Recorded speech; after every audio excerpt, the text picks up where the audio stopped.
Chapter 169, The Pursuit. We must now return to the Blossom, the lighter which had only arrived at Mossop's wharf the night before the incidents of the last chapter occurred. When the boat which conveyed the pirates to Gravesend had pushed away from the ferry at daybreak, as already described, the sailor, who was cleaning the deck of the Blossom, cast from beneath his brows a rapid and scrutinizing glance at the countenances of the 4 men who were seated in that skiff. As soon as the boat was out of sight, the sailor hastened down into the after cabin of the Blossom, where a person was lying fast asleep in bed. The sailor shook this person violently by the shoulder and awoke him. "I have found him, sir, I have found him," cried the sailor. "Indeed," cried Markham. "Markham!" I wondered if it might have been Richard.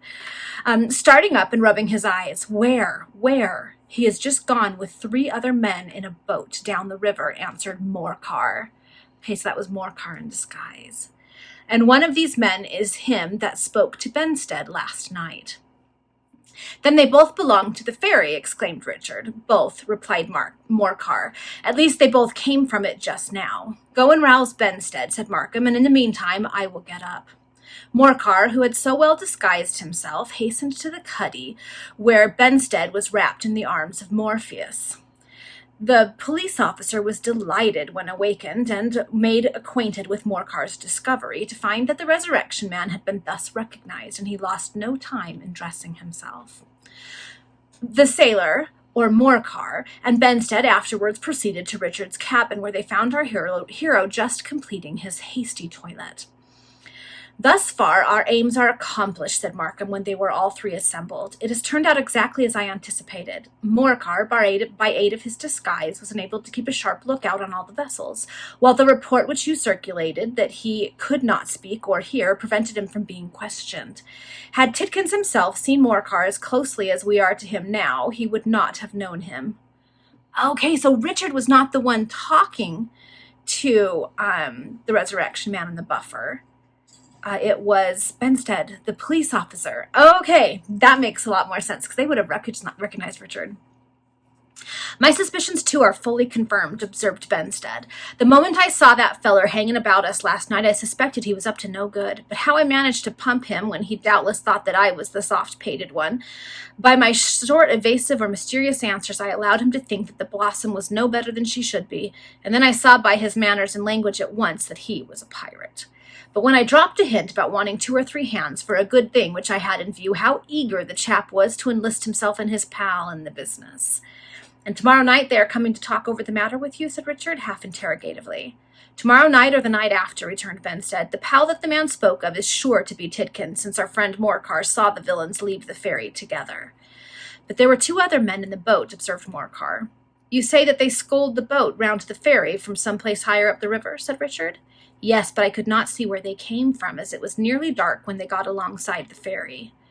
"Well," exclaimed Benstead, "it is very clear that those 2 men who came in the boat don't belong to the ferry, and that Tidkins and the person who spoke to me last night, I should think there's no doubt about Tidkins being the pal that the man alluded to."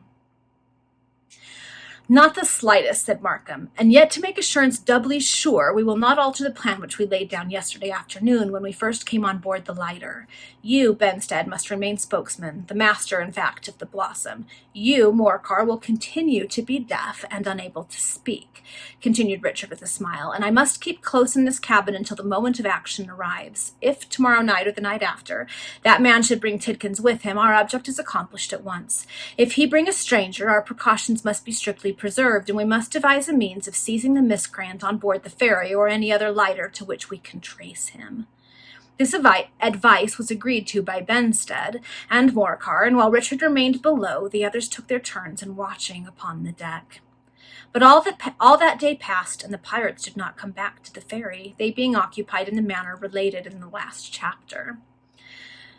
Morcar undertook to keep watch during the night, but hour after hour stole away. Another day dawned, and still the ferry was occupied only by the woman whom the pirates had left behind. That day also passed, and it was not until midnight that Morcar's attention was attracted towards the ferry. Then a boat rowed alongside of the pirate barge. The night was pitch dark, so dark that Morcar could not see what was going on in the direction of the ferry, but his ears were all attention. He was enabled to discover, by means of those organs, that the boat transferred one or more of its living freight, but he could not tell how many, to the ferry. Then a brief conversation was carried on in low whispers, but not a distinct word of it reached him. At length the boat pushed off and rowed away up the river. Morcar stood upon the deck of the Blossom for a few minutes, attentively listening to catch a sound of anything that might be passing on board the pirate lighter, but all continued silent in that quarter. Then Morcar descended to the cabin where Richard and the policeman were waiting. To them he communicated the few particulars just narrated. "It is clear that the pirates have returned from their expedition, whatever it might be," said our hero, "and most probably Tidkins and his friend have just been put on board their lighter. We must contrive to watch their motions, and should they keep their appointment with you, Benstead, tomorrow night, our enterprise will speedily be brought to a conclusion." "I will keep my watch now on deck till 3 o'clock," said the policeman, "and Morcar may turn in." This was done. Richard also retired to rest, and the night passed away without any further adventure. But by daybreak, Morcar, who had again resumed the watch, observed some activity on board the ferry. The Buffer and his wife were in fact making evident preparations for departure. They raised the mast by means of the windlass, they shook out the sail, fixed the tiller and the rudder, and performed the various preliminaries in a most business-like manner. Morcar speedily communicated these circumstances to Benstead and Markham, and these three held a rapid consultation in the after cabin of the Blossom. "You are certain you saw no one but that man who first spoke to Benstead and the woman?" asked Markham. "Not a soul," answered Morcar, "but that is no reason why Tidkins should not be below." "Certainly not. He has numerous reasons to conceal himself." "But what is to be done?" said Morcar. "Benstead must go and speak to the man," observed Richard after a pause. The policeman immediately left the cabin. He crossed the barges and approached the ferry, which was just ready to put off. "Hello, my friend," cried Benstead. "You seem busy this morning." "Yes, we're going up above the bridge a short way," answered the Buffer. "The tide is just turning in our favor now, and we haven't a moment to spare." "And the appointment with me?"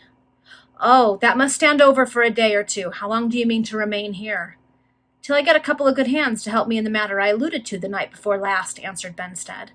"Well, I don't like to disappoint a good feller, and that you seem to be," said the Buffer, "but I really can't say whether I shall be able to do anything with you or not. I've something else on hand now, and I think I shall leave the river altogether."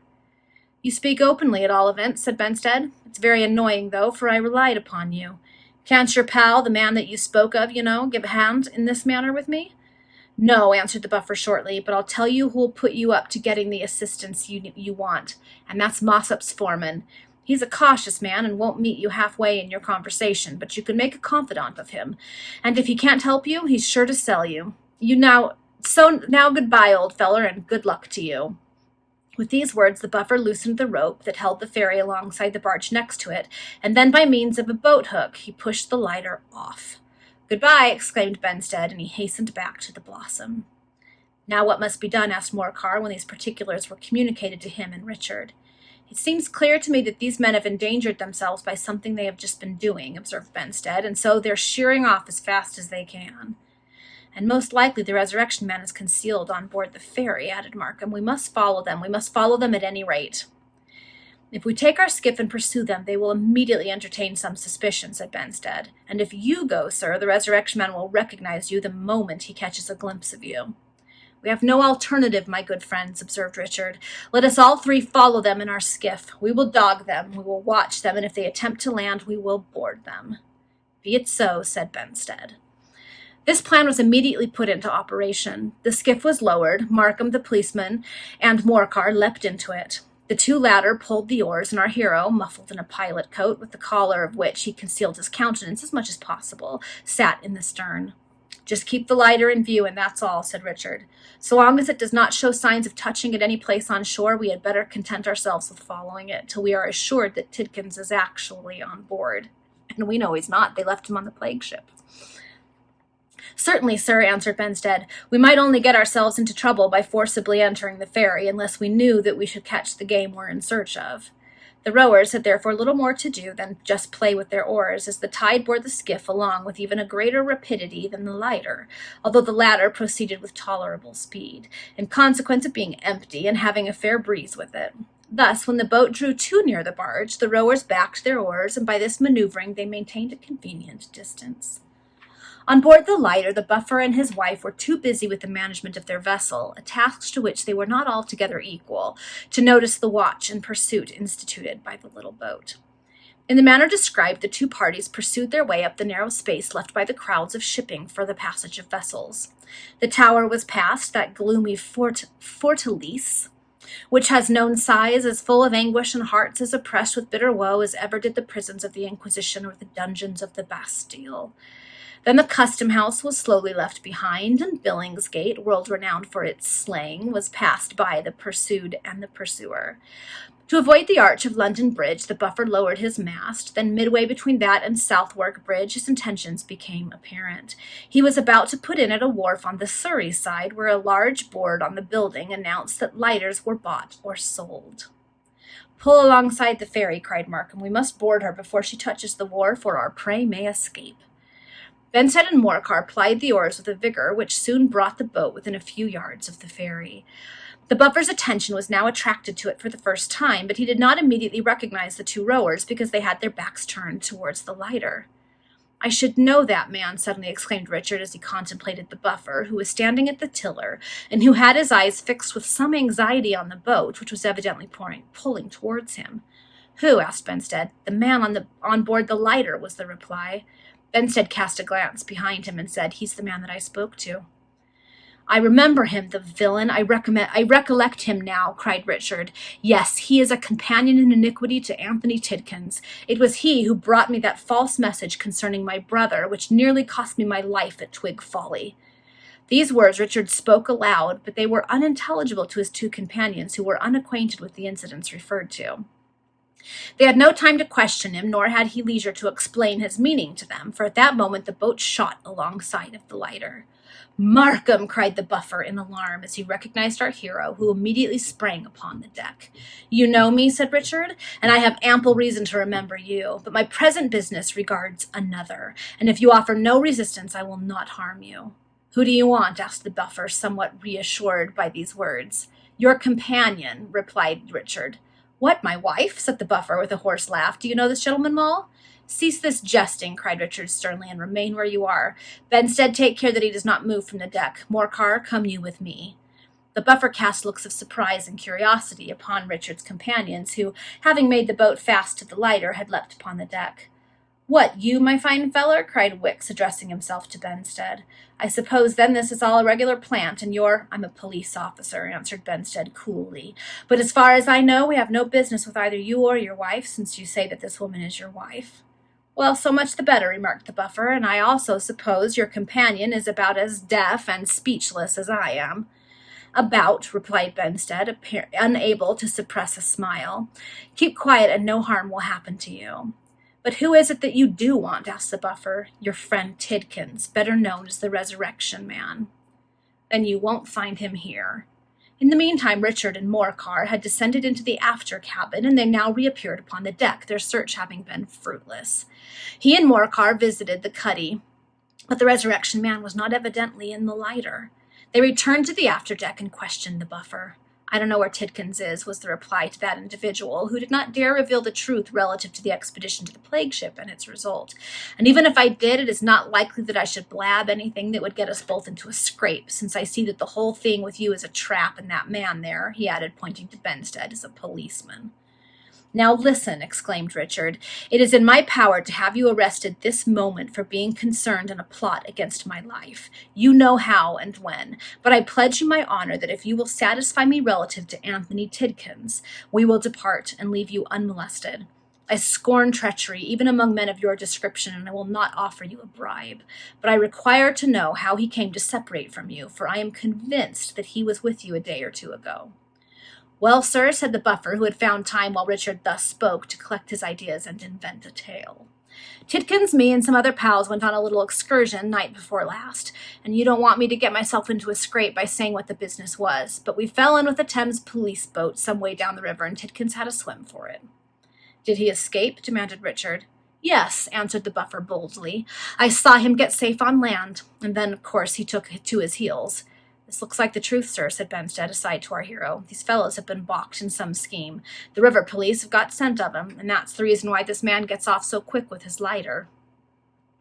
And as I do not wish to punish this man for the injury he has done me, said Richard, glancing towards the buffer, as I can afford to forgive him, our expedition seems to have arrived at its close. Without success, too, sir, added Morcar. We shall now leave you, continued Richard, turning toward the buffer, but rest well assured that though we forbear from molesting you, justice will some day overtake you in your evil and wayward courses. That's my lookout, cried the buffer brutally. Markham turned away in disgust and descended to the boat, followed by Morcar and Benstead. We will now proceed to the wharf where I hired the Blossom, said Richard, when they had pushed off from the ferry. And my good friends, there I shall dispense with your further services. The owner of the lighter can send his men to Rotherhithe to bring it up, and thus save us a task which is somewhat beyond our skill.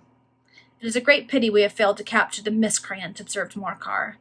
But your reward has not been the less fairly and honestly earned, replied Richard, as I will prove to you when we land. Okay, so that's the end of that chapter. So they chased down the buffer. The buffer invented a story about the Resurrection Man swimming off when they got tailed by the river police. We still don't know what happened to the Resurrection Man. If he got off the boat, if he actually has the plague, I don't know. We'll find out.